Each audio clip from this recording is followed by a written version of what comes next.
I'm now a finance director. Like, I know my stuff inside out. This is my expertise. I have my receipts. This is where I feel comfortable. And then I was like, oh, comfortable's nice, but it also could be a bit boring, huh?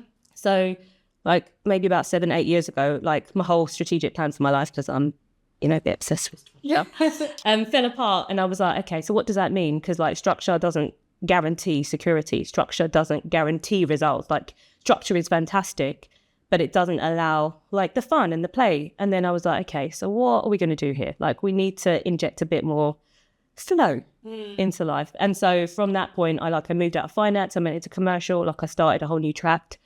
I got more involved in things in the organisation outside of my day job because I felt a bit more comfortable.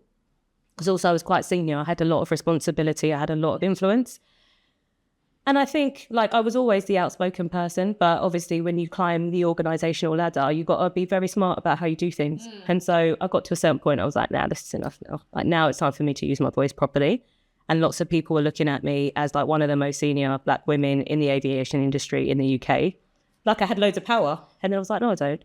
And then I'm like, oh, actually, I do. Right? And so that's when I just started to push the boundaries for myself a lot more. So moving out of finance into commercial, like getting some exciting new hobbies.